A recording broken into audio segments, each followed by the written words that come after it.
ಪ್ರಶ್ನೆ ಮಾಡ್ತಾ ಇದ್ದಾರೆ. ಮರುತ್ಪ್ರಾಹಿರಾರಾಜಾನಂ ಭಗವಾನಾಗಮಿಷ್ಯತಿ ಇತಿ ತ್ವಯೋದಿತಂ ಪೂರ್ವಂ ತನ್ಮಮಾಚಕ್ಷ ವಿಸ್ತರಾತ್. ಜನಕ ಮಹಾರಾಜ ಶತಾನಂದರಿಗೆ ಕೇಳ್ತಾ ಇದ್ದಾನೆ, ಸ್ವಾಮಿ,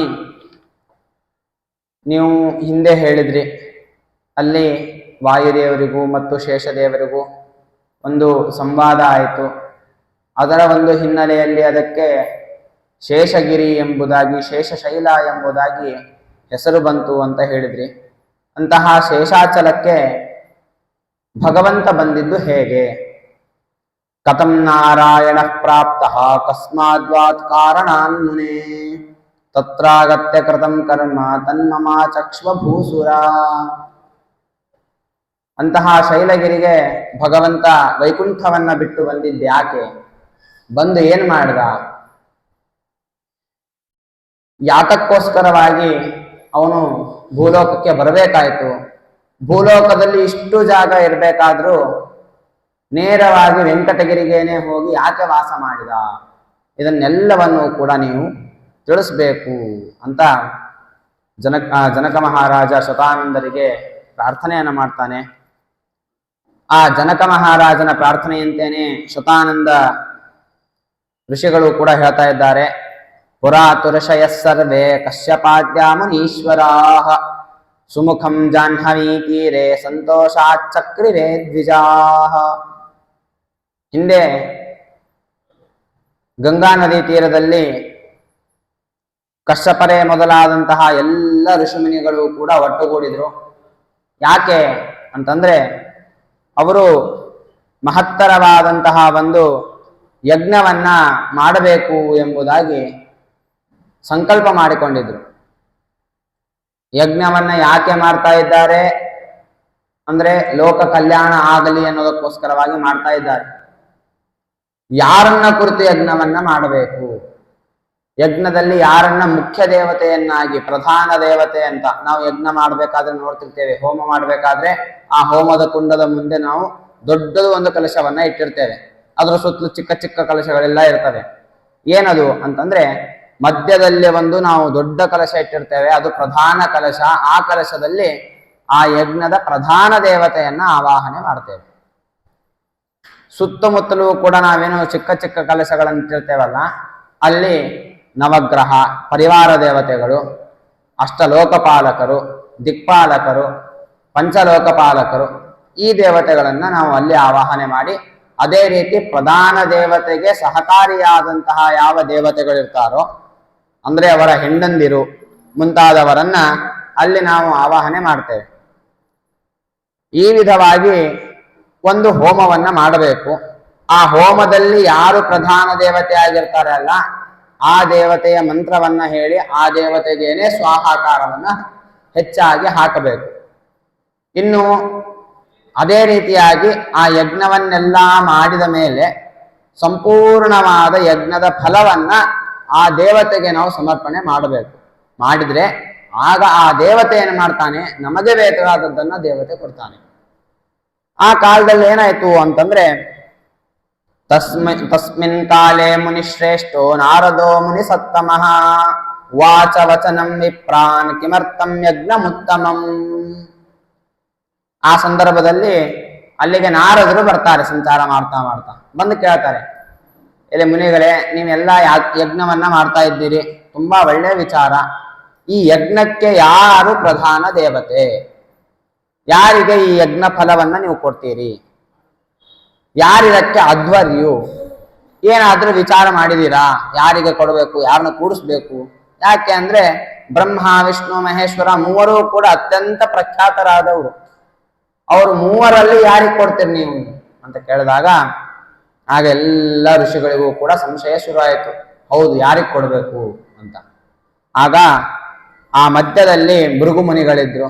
ಆ ಭೃಗು ಮುನಿಗಳು ಎದ್ದು ಹೇಳ್ತಾರೆ, ಯಾರು ಕೂಡ ನೀವು ಭಯ ಪಡ್ಬೇಡ್ರಿ, ಯಾರಿಗೆ ಕೊಡಬೇಕು ಅಂತ ವಿಚಲಿತರಾಗಬೇಡ್ರಿ. ನಾನು ಹೋಗ್ತೇನೆ, ನಾನು ಹೋಗಿ ಸರಿಯಾಗಿ ಪರಿಶೀಲನೆ ಮಾಡಿಕೊಂಡು ಬರ್ತೇನೆ. ಯಾರು ಸರ್ವೋತ್ತಮರಾದವರು, ಯಾರಿಗೆ ನಾವು ಈ ಯಜ್ಞದ ಫಲವನ್ನ, ಈ ಯಜ್ಞವನ್ನ ಸಮರ್ಪಣೆ ಮಾಡಬಹುದು ಅಂತ ಹೇಳಿಬಿಟ್ಟು ಆ ಮೃಗಮುನಿಗಳು ಮಧ್ಯದಲ್ಲಿ ಕೂತಾಗ ಎಲ್ಲಾ ಋಷಿಗಳು ಕೂಡ ಮತ್ತೆ ಆ ಮೃಗಮುನಿಗಳನ್ನ ಪ್ರಾರ್ಥನೆ ಮಾಡ್ತಾ ಇದ್ದಾರೆ. ಗಚ್ಚ ಶೀಘ್ರಂ ಮಹಾಬುದ್ಧೆ ಪರಂ ವೇತ್ತುಂ ಸುರೋತ್ತಮ ಇತಿ ತೇಷಾಂ ವಚ ಶ್ರುತ್ವಾ ಭೃಗುಃ ಕಂಜಜ ಮಂದಿರಂ. ಎಲ್ಲಾ ಋಷಿಗಳು ಹೇಳಿದ ತಕ್ಷಣದಲ್ಲೇ ಭೃಗು ಋಷಿಗಳು ಏನ್ ಮಾಡಿದ್ರು ಅಂತಂದ್ರೆ ತಕ್ಷಣದಲ್ಲೇನೆ ಅಲ್ಲಿಂದ ನೇರವಾಗಿ ತಮ್ಮ ಪ್ರಯಾಣವನ್ನ ಪ್ರಾರಂಭ ಮಾಡಿದ್ರು. ಮೊದಲಿಗೆ ಕಂಜಜ ಮಂದಿರಂ ಅಂದ್ರೆ ಬ್ರಹ್ಮಪುರವಾದಂತಹ ಸತ್ಯಲೋಕಕ್ಕೆ ಹೋದ್ರು. ಸತ್ಯಲೋಕಕ್ಕೆ ಹೋಗ್ತಾರೆ. ಸತ್ಯಲೋಕಕ್ಕೆ ಹೋದ ತಕ್ಷಣ ಅಲ್ಲಿ ನೋಡ್ತಾರೆ ಬ್ರಹ್ಮದೇವರು ಕೂತಿದ್ದಾರೆ ಕಮಲದ ಮೇಲೆ. 4 ಮುಖಗಳಿವೆ. 4 ಮುಖಗಳಿಂದ 4 ವೇದಗಳನ್ನ ವೇದಾರ್ಥವನ್ನ ಕೂಡ ಪಾರಾಯಣ ಮಾಡ್ತಾ ಕೂತಾ ಇದ್ದಾರೆ. ಸುಸ್ವರವಾಗಿ ವೇದವನ್ನ ಹೇಳ್ತಾ ಇದ್ದಾರೆ. ಆ ವೇದಕ್ಕೆ ಸರಿಯಾಗಿ ಸರಸ್ವತಿ ದೇವಿ ವೀಣೆಯನ್ನ ಬಾರಿಸ್ತಾ ಇದ್ದಾಳೆ. ಸಂಗೀತಕ್ಕೆ ಅಲ್ಲ, ವೇದಕ್ಕೆ ಸರಿಯಾಗಿ ವೀಣೆಯನ್ನ ಬಾರಿಸ್ತಾ ಕೂತಿದ್ದಾಳೆ. ಸರಸ್ವತಿ ದೇವಿಯ ವೀಣೆಯನ್ನ ಕೇಳ್ತಾ ಆಲಾಪಿಸ್ತಾ ಅವರು ವೇದವನ್ನ ಹೇಳ್ತಾ ಇದ್ದಾರೆ. ಭಗವಂತನ ಒಂದು ಉಪಾಸನಾ ಕಾರ್ಯದಲ್ಲಿ ಎಷ್ಟು ನಿರತರಾಗಿದ್ದಾರೆ ಅಂತಂದ್ರೆ ಪಕ್ಕದಲ್ಲಿ ದುರ್ವಾಸರು ಬಂದಿದ್ದು ಗೊತ್ತಾಗಿಲ್ಲ ಅವರಿಗೆ. ಅಷ್ಟು ಲೀನರಾಗಿ ಭಗವಂತನ ಒಂದು ಸೇವೆಯನ್ನ ಮಾಡ್ತಾ ಕೂತಿರ್ತಾರೆ. ನೋಡ್ತಾರೆ, ಒದರ್ತಾರೆ ದುರ್ವಾಸರು. ಯಾರು ಕೂಡ ತಿರುಗಿ ನೋಡೋದೇ ಇಲ್ಲ. ಆಗ ದುರ್ವಾಸರಿಗೆ ತುಂಬಾ ಕೋಪ ಬಂದು ಅವರಿಗೆ ಶಾಪವನ್ನ ಕೊಟ್ಟು ಬಿಡ್ತಾರೆ. ಏನು ಅಂತಂದ್ರೆ ತ್ವಮ್ಮತ್ವಾ ಕಿಂಚಿದ ಜ್ಞಾನಂ ಆಶ್ರಿತಂ ಸರುಷರ್ಯಯೌ ಅಲ್ಪಬದ್ವಾ ಸ್ವ ಆತ್ಮಾನಃ ಕಾರ್ಯಂ ಕೈಲಾಸಂ ಸರುಷರ್ಯಯೌ ಅಂತ. ಇಲ್ಲಿ ನಾವು ತಾರತಮ್ಯವನ್ನ ನೋಡೋದು ಅಂತಾದ್ರೆ ಬ್ರಹ್ಮದೇವರು ಪರಶುಕ್ಲತ್ರಯರಲ್ಲಿ ಸೇರ್ತಾರೆ. ಮಹಾನ್ ವ್ಯಕ್ತಿಗಳು, 3ನೇ ಕಕ್ಷೆಯಲ್ಲಿ ಬರುವಂತವರು ಬ್ರಹ್ಮದೇವರು. ಅಂತಹ ಬ್ರಹ್ಮದೇವರಿಗೆ ಭೃಗುಮುನಿಗಳು ಶಾಪ ಕೊಟ್ಟರು. ಅದೇಕ್ ಸಾಧ್ಯ? ಋಷಿಗಳು ಬರೋದು, ಭೃಗು ಋಷಿಗಳು ಬರೋದು ಎಲ್ಲಿ? 11ನೇನೋ 12ನೇ ಸ್ಥಾನದಲ್ಲಿ ಬರೋರವರು. ಹಾಗಿರ್ಬೇಕಾದ್ರೆ ಅವ್ರು ಶಾಪ ಹೇಗೆ ಕೊಟ್ರು ಅಂದ್ರೆ ಬ್ರಹ್ಮದೇವರಿಗೆ ಶಾಪವನ್ನ ಕೊಡೋ ಸಾಮರ್ಥ್ಯ ಭಗವಂತನನ್ನ ಬಿಟ್ಟು ಬೇರೆ ಯಾರಿಗೂ ಕೂಡ ಇದ್ದಿದ್ದಿಲ್ಲ. ಆ ಭೃಗು ಮುನಿಗಳಲ್ಲಿ ಭಗವಂತನೇ ಎದ್ದುಕೊಂಡು ಶಾಪವನ್ನ ಕೊಟ್ಟ. ಏನಂತ ಶಾಪ ಕೊಟ್ಟ ಅಂದ್ರೆ ನಿನ್ನ ಖ್ಯಾತಿನೇ ಲೋಕದಲ್ಲಿ ಬರದೇ ಹೋಗಲಿ ಅಂತ ಶಾಪವನ್ನ ಕೊಟ್ಬಿಟ್ಟ. ನಿನಗೆ ಅಜ್ಞಾನ ಅನ್ನೋದು ವಿಜೃಂಭಿತವಾಗಿ ನೀವು ಬಂದ ಬ್ರಾಹ್ಮಣನಿಗೆ ಸತ್ಕಾರವನ್ನ ಮಾಡಲಿಲ್ಲ. ದೇವರ ಪೂಜೆಯಲ್ಲಿ ಅಷ್ಟು ಮಗ್ನನಾಗಿಬಿಟ್ಟು ನಿನಗೆ ಪೂಜಾಧಿಕಾರ ಇಲ್ಲ, ನಿನಗೆ ಖ್ಯಾತಿ ಅನ್ನೋದು ಲೋಕದಲ್ಲಿ ಬರೋದಿಲ್ಲ ಅಂತ ಶಾಪವನ್ನ ಕೊಟ್ಬಿಟ್ಟು. ಆ ಶಾಪವನ್ನ ಕೊಟ್ಟ ತಕ್ಷಣ ಅಲ್ಲಿಂದ ನೇರವಾಗಿ ಕೈಲಾಸಕ್ಕೆ ಹೋದ್ರು. ಕೈಲಾಸಗಿರಿ ಮಾಸಾಧ್ಯ ತತ್ವ ದೃಷ್ಟ್ವಾ ತ್ರಿಲೋಚನಂ ಕಾಮುಕಂ ಪಾರ್ವತಿ ಸಾರ್ಧಂ ಕ್ರೀಡಂತಂ ನಿಜ ಮಂದಿರೇ. ಕೈಲಾಸಕ್ಕೆ ಹೋದ್ರು. ಅಲ್ಲಿ ತುಂಬಾ ಆಸೆಯನ್ನು ಇಟ್ಕೊಂಡು ಹೋಗ್ಬಿಟ್ರು ಅವರು. ರುದ್ರದೇವರು ನಾನು ಹೋದ ತಕ್ಷಣ ನನ್ನ ಕರೆದು ಬಿಟ್ಟು ಸತ್ಕಾರಾದಿಗಳನ್ನೆಲ್ಲ ಮಾಡ್ತಾರೆ. ಅವ್ರಿಗೇನೆ ನಾನು ಈ ಯಜ್ಞದ ಫಲವನ್ನ ಕೊಡೋಣ ಅಂತ ಮನಸ್ಸಿನಲ್ಲಿ ಆಲೋಚನೆ ಮಾಡ್ತಾ ಹೋಗ್ತಾರೆ. ಹೋಗಿ ನೋಡ್ತಾರೆ ರುದ್ರದೇವರು ಪಾರ್ವತೀ ದೇವಿಯೊಡನೆ ಏಕಾಂತದಲ್ಲಿ ಇರ್ತಾರೆ. ಅದನ್ನ ನೋಡಿಬಿಟ್ಟು ಇವರಿಗೆ ತುಂಬಾ ಕೋಪ ಬಂದ್ಬಿಡ್ತದೆ. ನಾನು ಒಬ್ಬ ಬ್ರಾಹ್ಮಣ ಬಂದಿದ್ದೇನೆ, ದ್ವಿಜೋತ್ತಮ ನಾನು, ನನ್ನ ಮುಂದೆ ಈ ರೀತಿಯಾಗಿ ಮಾಡ್ತಾ ಇದ್ದಾರಲ್ಲ ರುದ್ರದೇವರು, ಇದು ಬಹಳ ತಪ್ಪು ಅಂತ. ಅದನ್ನ ಪಾರ್ವತೀ ದೇವಿ ನೋಡ್ತಾಳೆ, ದೂರ್ವಾಸರು ಬಂದಿದ್ದನ್ನು ನೋಡಿದ ತಕ್ಷಣ ರುದ್ರದೇವರಿಗೆ ಹೇಳ್ತಾಳೆ, ಸ್ವಾಮಿ ನನಗೆ ನಾಚಿಕೆ ಆಗ್ತಿದೆ, ನಾನಿಲ್ಲಿರೋದಿಲ್ಲ ಅಂತ ಎದ್ದು ಹೋಗ್ಬಿಡ್ತಾಳೆ. ಪಾರ್ವತೀ ದೇವಿ ಆ ರೀತಿ ಅಂದ ತಕ್ಷಣ ರುದ್ರದೇವರಿಗೆ ಕೋಪ ಬಂದ್ಬಿಡ್ತದೆ. ಕೋಪ ಬಂದ್ ಏನ್ ಮಾಡ್ತಾರೆ ಅಂತಂದ್ರೆ ಹಂತುಂ ಅಭ್ಯದ್ರಾವತ್ ಶೀಘ್ರಂ ಋಷಿಶಾಪಾನ್ ನಿರಾಕರೋತ್ ಶಶಾಪ ಸರ್ಷಿ ಶಂಭುಂ ಲೋಕೈಸ್ತ್ವಂ ನೈವ ಪೂಜ್ಯಸೆ. ರುದ್ರದೇವರಿಗೆ ಕೋಪ ಬರ್ತದೆ. ಬಂದ ತಕ್ಷಣ ಈ ದೂರ್ವಾಸರಿಂದಾಗಿ ನಮಗೆ ಭಂಗ ಬಂತು ಅಂತ ತಿಳಿದು ಕೊಲ್ಲಕ್ಕೆ ಎದ್ದು ಹೋಗ್ಬಿಡ್ತಾರೆ. ನೇರವಾಗಿ ಕೊಲ್ಲಕ್ಕೆ ಎದ್ದು ಹೋಗ್ತಾರೆ. ಕೊಲ್ಲಿಕ್ಕೆ ಹೋದಾಗ ಆ ದುರ್ವಾಸರು, ಆ ಭೃಗು ಋಷಿಗಳು ಆ ರುದ್ರದೇವರಿಗೆ ಶಾಪವನ್ನ ಕೊಡ್ತಾರೆ. ಏನು ಶಾಪವನ್ನ ಕೊಡ್ತಾರೆ ಅಂದ್ರೆ ಭೂಲೋಕದಲ್ಲಿ ನಿನಗೆ ಪೂಜೆನೇ ಇಲ್ಲ ಅಂತ ಶಾಪವನ್ನ ಕೊಡ್ತಾರೆ. ಶಾಪವನ್ನ ಕೊಟ್ಟು ಮತ್ತೆ ಹೇಗೆ ರುದ್ರದೇವರು ಪೂಜೆಯನ್ನ ಮಾಡದೆ ಹೋದ್ರೆ ತುಂಬಾ ಕಷ್ಟ. ರುದ್ರದೇವರು ನಮ್ಮ ಒಂದು ಜೀವನದಲ್ಲಿ ತುಂಬಾ ಬಹಳ ಪ್ರಭಾವವನ್ನ ಬೀರೋರು. ಯಾಕೆ ಅಂದ್ರೆ ನಾವು ನಿನ್ನೆ ಹೇಳಿದ್ವಿ, ನಾವು ಯಾವುದೇ ಒಂದು ಕೆಲಸವನ್ನ ಮಾಡಬೇಕು ಅಂದ್ರೆ ಮನಸ್ಸು ಕಾರಣ. ಆ ಮನಸ್ಸನ್ನ ನಿಯಮನೆ ಮಾಡೋರು ಯಾರು ಅಂತಂದ್ರೆ ರುದ್ರದೇವರು. ಹಾಗಾಗಿ ಮನೋನಿಯಾಮಕರಾದವರು ರುದ್ರದೇವರು.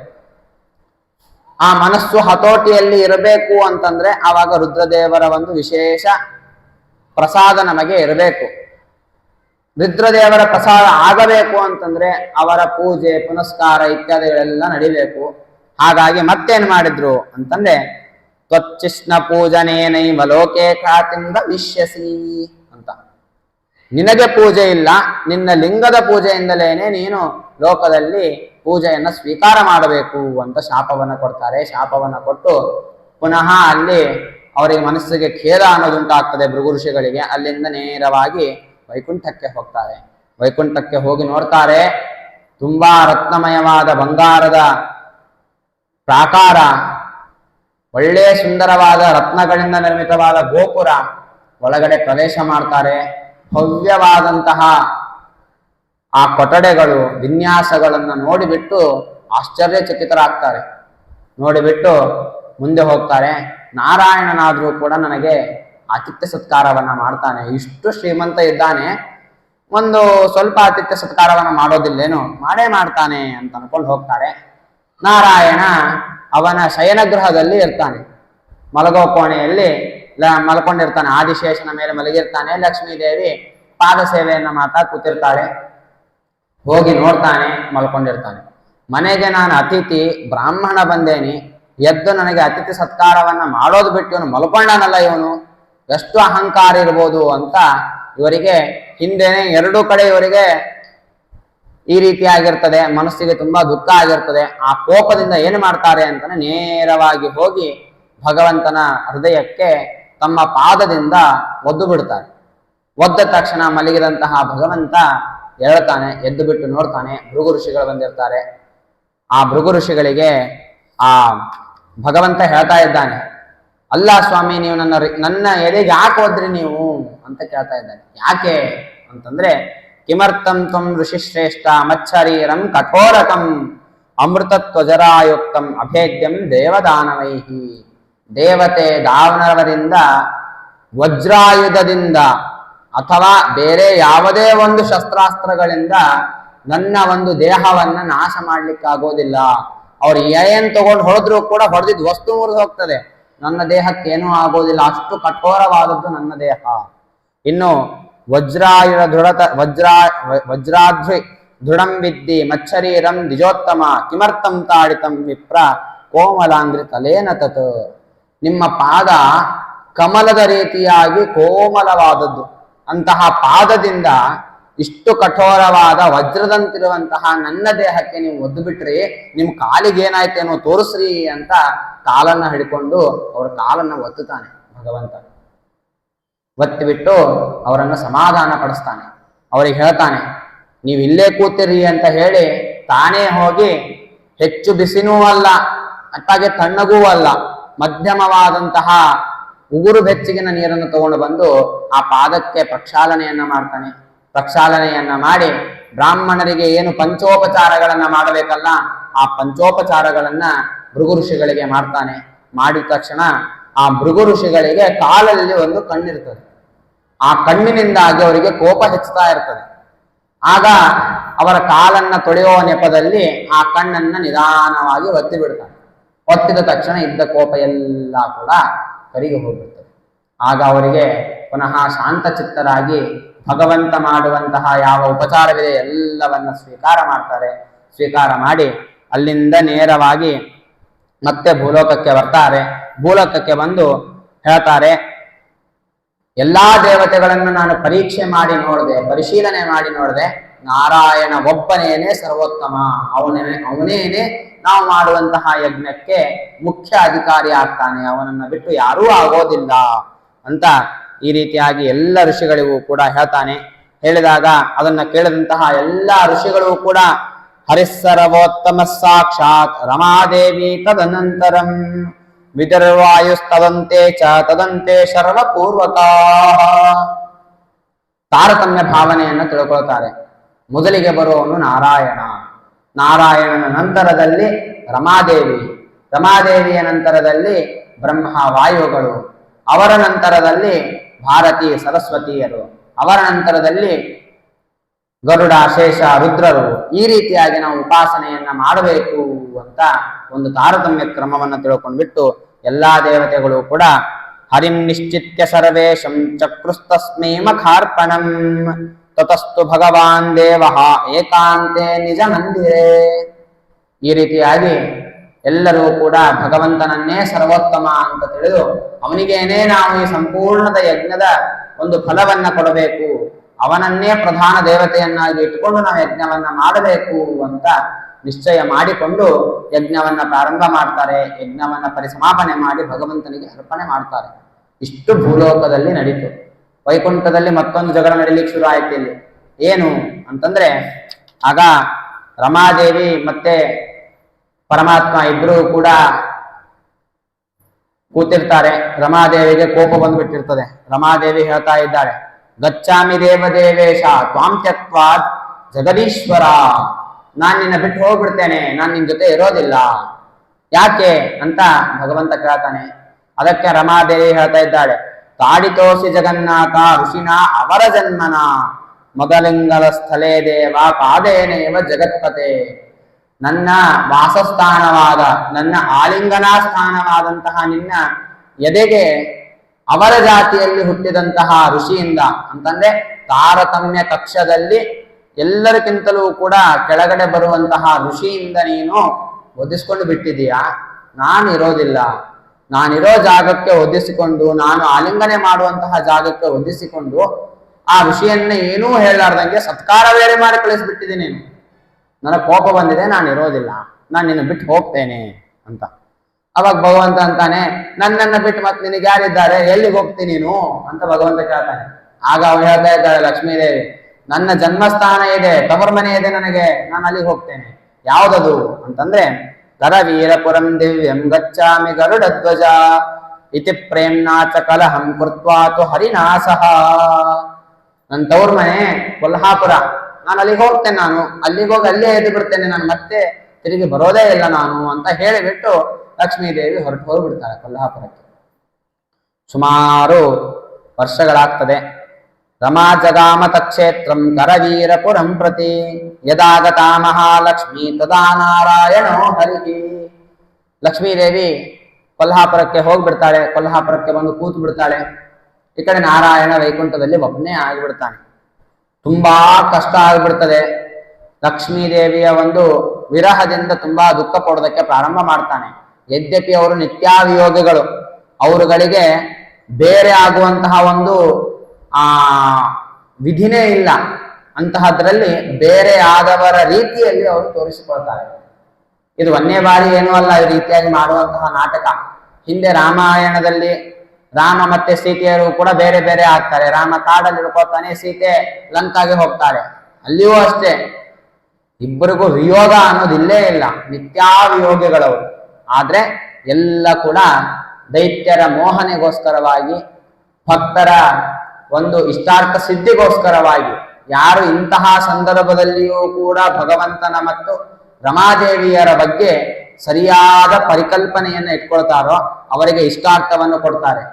ಯಾರು ಅವರಿಬ್ರು ಕೂಡ ಬೇರೆ ಬೇರೆ ಆಗ್ಬಿಟ್ರು ಅಂತ ತಿಳ್ಕೊಂಡ್ಬಿಡ್ತಾರೋ ಅಂತವರಿಗೆ ನರಕವನ್ನ ಕೊಡ್ತಾರೆ. ಈ ರೀತಿಯಾದಂತಹ ಒಂದು ವಿಡಂಬನೆಯನ್ನ ಮಾಡೋದಕ್ಕೋಸ್ಕರವಾಗಿ ಇಬ್ರು ಕೂಡ ಬೇರೆ ಬೇರೆ ಆದ್ರು. ಭಗವಂತ ಕೂಡ ನಾಟಕವನ್ನ ಮಾಡೋದಕ್ಕೆ ಶುರು ಮಾಡಿದ. ಹೆಂಡತಿ ಬಿಟ್ಟು ಹೋದವರು ಯಾವ ರೀತಿಯಾಗಿ ನಾಟಕವನ್ನ ಮಾಡ್ತಾರೋ ಆ ರೀತಿಯಾಗಿ ನಾಟಕವನ್ನ ಮಾಡೋದಕ್ಕೆ ಶುರು ಮಾಡಿದ. ಸುಮಾರು ವರ್ಷಗಳಾಯ್ತು. ಅಷ್ಟಾವಿಂಶತಿತಮೇ ಪ್ರಾಪ್ತೆ ದ್ವಾಪರಾಂತೆ ಕಲೌ ಯುಗೆ ತಸ್ಮಿನ್ ದೇಶೇ ಯದಾ ಪ್ರೇಮ ಕಲಹೋಸ್ಯಾ ಪ್ರಶಾಮ್ಯತೆ. ಇವರಿಬ್ಬರ ಪ್ರೇಮ ಕಲಹ ಯಾವಾಗ ಮುಗಿತದೆ ಅಂತಂದ್ರೆ 28ನೆಯ ಕಲಿಯುಗದ ಕೊನೆಯಲ್ಲಿ ಇವರ ಒಂದು ಪ್ರೇಮ ಕಲಹ ಅನ್ನೋದು ಮುಗಿತದೆ. ಯಾಕೆ ಅಂತಂದ್ರೆ 28ನೆಯ ಕಲಿಯುಗದ ಪ್ರಾರಂಭದಲ್ಲಿ ಭಗವಂತ ಶ್ರೀನಿವಾಸನಾಗಿ ಅವತಾರ ಮಾಡ್ತಾನೆ. ಅವತಾರ ಮಾಡಿ ವೆಂಕಟಗಿರಿಯಲ್ಲಿ ವಾಸವನ್ನ ಮಾಡ್ತಾನೆ. ಅಲ್ಲೇ ಆಕಾಶರಾಜನ ಮಗಳಾದಂತಹ ಪದ್ಮಾವತಿಯೊಡನೆ ಮದುವೆ ಆಗ್ತಾನೆ. ಆಕಾಶ ರಾಜ ಯಾರು, ಪದ್ಮಾವತಿ ಯಾರು, ಇವರೆಲ್ಲರ ಒಂದು ಕಥೆಯನ್ನ ಹೇಳ್ತಾರೆ. ಆ ವೆಂಕಟಗಿರಿ ಇನ್ನ ಎಂತಹದ್ದಾಗಿದೆ, ವೆಂಕಟಗಿರಿಯಲ್ಲೇನೆ ಯಾಕೆ ವಾಸವನ್ನ ಮಾಡಿದ ಅಂತ ಇಷ್ಟು ಪ್ರಶ್ನೆಗಳನ್ನ ಮತ್ತೆ ಜನಕ ಮಹಾರಾಜ ಕೇಳ್ತಾ ಇದ್ದಾನೆ. ಅದಕ್ಕೆ ಶತಾನಂದರು ಹೇಳ್ತಾ ಇದ್ದಾರೆ, ಗಂಗಾಯ ದಕ್ಷಿಣೇ ದೇಶೆ ಯೋಜನಾನಾಂ ಶತತ್ರಯೇ ಸುವರ್ಣ ಮುಖರೀ ನಾಮ ನದೀನಾಂ ಪ್ರವರ ನದಿ. ನದಿಗಳಿಗೆ ಜನ್ಮಸ್ಥಾನವಾದ, ನದಿಗಳಲ್ಲಿ ಶ್ರೇಷ್ಠವಾದಂತಹ ಒಂದು ನದಿ ಇದೆ. ನಮಗೆ ತಿಳಿದ ನದಿ ಒಂದೇ, ಗಂಗಾ ನದಿನೇ ಎಲ್ಲ ನದಿಗಿಂತಲೂ ಕೂಡ ಶ್ರೇಷ್ಠವಾದದ್ದು ಅಂತ. ಆ ಗಂಗಾ ನದಿಗೂ ಕೂಡ ಉಗಮ ಸ್ಥಾನವಾದಂತಹ ಅಂದ್ರೆ ಮಾತೃ ಸದೃಶವಾದಂತಹ ಒಂದು ನದಿ ಇದೆ. ಯಾವುದು ಅಂದ್ರೆ ಸುವರ್ಣ ಮುಖರಿ ಅಂತ ಆ ನದಿ ಹೆಸರು. ಆ ನದಿ ನಮಗೆ ಈಗ ನೋಡ್ಲಿಕ್ಕೆ ಕಾಣೋದಿಲ್ಲ. ಆ ನದಿಯಲ್ಲಿ, ಆ ನದಿಯ ದಕ್ಷಿಣ ದಿಕ್ಕಿನಲ್ಲಿ 300 ಯೋಜನದಷ್ಟು ದೂರ ಹೋದ್ರೆ ಅಲ್ಲಿ ಒಂದು ಅಗಸ್ತ್ಯ ಮುನಿಯಿಂದ ಪೂಜಿತವಾದಂತಹ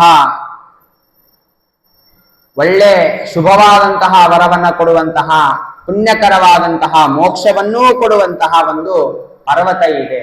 ಯಾವುದದು ಅಂತಂದ್ರೆ ಶ್ರೀ ವೆಂಕಟಗಿರಿರ್ನಾಮ ವರ್ತತೆ ಪುಣ್ಯ ಕಾನನಃ ಸುವರ್ಣಗಿರಿ ಪುತ್ರಸ್ಯ ಸರ್ವತೀರ್ಥ ಸಮನ್ವಿತ. ಆ ವೆಂಕಟಗಿರಿ ಹೇಗಿದೆ, ಏನದು, ಯಾರದು ಅಂತಂದ್ರೆ ಸುವರ್ಣಗಿರಿ ಪುತ್ರ. ನಾವು ನಿನ್ನೆ ಕೇಳಿದ್ವಿ ಆನಂದಾದ್ರಿ ಮೇರು ಪರ್ವತದ ಮಗ ಎಂಬುದಾಗಿ. ಈ ವೆಂಕಟಗಿರಿ ಅಂದ್ರೆ ಯಾವುದು? ಆನಂದಾದ್ರಿ ಅಂತಾನೆ ಅರ್ಥ. ಅದು ಯಾರ ಮಗ ಅಂತಂದ್ರೆ ಮೇರು ಪರ್ವತದ ಮಗ. ಆ ಮೇರು ಪರ್ವತದ ಮಗನಾದಂತಹ ಆನಂದಾದ್ರಿ ಅಂದ್ರೆ ವೆಂಕಟಗಿರಿಯಲ್ಲಿ ಎಷ್ಟು ತೀರ್ಥಗಳಿವೆ ಅಂತಂದ್ರೆ 1000ಕ್ಕೂ ಅಧಿಕವಾದಂತಹ ತೀರ್ಥಗಳಿವೆ. ನಮಗೆ ಕಾಣೋದಿವಾಗ ಹೋದ್ರೆ ಅಲ್ಲಿ 1 2 ಮಾತ್ರ ಕಾಣಿಸ್ತವೆ. ಒಂದು ರಾಧಾಕೃಷ್ಣ ತೀರ್ಥ, ಇನ್ನೊಂದು ಚಕ್ರ ತೀರ್ಥ, ಸ್ವಾಮಿ ಪುಷ್ಕರಣಿ ತೀರ್ಥ, ಇನ್ನು ಆಕಾಶ ಗಂಗಾ, ಒಂದು 4-5 ಕಾಣಿಸ್ತವೆ ಅಷ್ಟೇ. ಆದ್ರೆ ಈಗಲೂ ಕೂಡ 108 ತೀರ್ಥಗಳು ಆ ತಿರುಮಲ ಕ್ಷೇತ್ರದಲ್ಲಿ ಇವೆ. ಅಷ್ಟು ಪವಿತ್ರವಾಗಿದೆ. ಈಗ ಇರಬೇಕಾದ್ರೆ ಆಗಿನ ಕಾಲದಲ್ಲಿ ಅಂತಾದ್ರೂ ಕೂಡ ಸಕಲ ತೀರ್ಥಗಳೂ ಕೂಡ ಅಲ್ಲಿ ಇದ್ವಂತೆ. ಅಷ್ಟು ಪವಿತ್ರವಾದಂತಹ ಪುಣ್ಯವನ್ನ ಕೊಡುವಂತಹ ಒಂದು ವೆಂಕಟಗಿರಿ ಎನ್ನುವಂತಹ ಒಂದು ಕಾಡಿದೆ. ಆ ಕಾಡಿನಲ್ಲಿ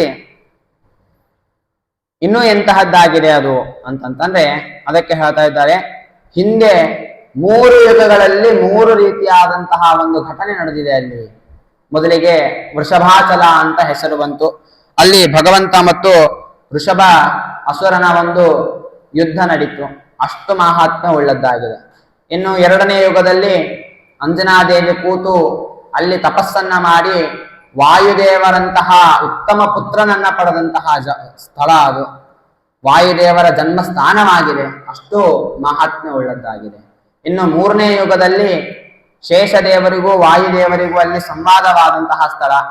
ಅಲ್ಲಿ ವಾಯುದೇವರು ತಮ್ಮ ಬಲ ಪ್ರದರ್ಶನ ಮಾಡಿದಂತಹ ಸ್ಥಳ, ಶೇಷದೇವರಿಗೆ ಮದ ಹೋದಂತಹ ಸ್ಥಳ.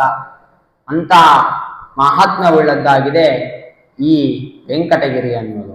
ಇನ್ನೂ ಹೇಗಿದೆ ವೆಂಕಟಗಿರಿ ಅಂತಂತಂದ್ರೆ ಇಲ್ಲಿ ನಾವು ಈ ಆನಂದಾದ್ರಿ ಪರ್ವತವನ್ನ ನೋಡಬೇಕು. ಆನಂದಾದ್ರಿ ಪರ್ವತ ಎಷ್ಟು ವಿಸ್ತಾರವಾಗಿದೆ ಅಂತಂದ್ರೆ ಶ್ರೀನಿವಾಸ ಮಹಾತ್ಮೆಯಲ್ಲಿ ತಿಳಿಸ್ತಾರೆ, ವದನಂ ವೆಂಕಟಗಿರಿ ನೃಸಿಂಹಾಚಲ ಮಧ್ಯಮಃ ಶ್ರೀಶೈಲ ಪುಚ್ಛಭಾಕಸ್ತು ಸರ್ವಕ್ಷೇತ್ರಮಯೋಗಿರಿ.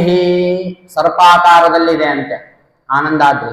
ಹೇಗಿದೆ ಅಂತಂದ್ರೆ ಮುಖಭಾಗ ಏನಿರ್ತದೆ ಅಲ್ಲ ಅದು ನಮ್ಮ ವೆಂಕಟಾಚಲ. ಇನ್ನು ಮಧ್ಯಭಾಗ ಅದು ಹೀಗೆ ಬಂದಿರ್ತದೆ, ಹೌದಾ?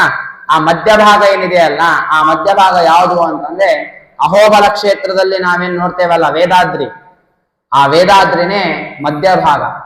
ಅಹೋಬಲ ಕ್ಷೇತ್ರದಲ್ಲಿ ಬರುವಂತಹ ಯಾವ ಪರ್ವತಗಳಿವೆ ಅಲ್ಲ ಅಹೋಬಲ ಪರ್ವತಗಳು, ಅವು ಮಧ್ಯಭಾಗ. ಇನ್ನು ಪುಚ್ಛ ಭಾಗ ಯಾವುದು ಅಂತಂದ್ರೆ ಶ್ರೀಶೈಲ ಪರ್ವತವೇನಿದೆ ಅಲ್ಲ, ಶ್ರೀಶೈಲದಲ್ಲಿರುವಂತಹ ಆ ನಲ್ಲಮಲ್ಲ ಅಡವಿಯಲ್ಲಿರ್ತಕ್ಕಂತಹ ಏನು ಆ ಪರ್ವತಗಳಿವೆ ಅಲ್ಲ ಅವೆಲ್ಲವೂ ಕೂಡ ಬೆಟ್ಟ. ಅದನ್ನ ನೀವು ಮ್ಯಾಪ್ ತೆಗೆದು ನೋಡಿದ್ರೆ ಗೊತ್ತಾಗ್ತದೆ, ಸರ್ಪದ ಆಕಾರದಲ್ಲಿ ನಿಮಗೆ ಅದು ಕಾಣುತ್ತದೆ ಆ ಪರ್ವತ ಅನ್ನೋದು.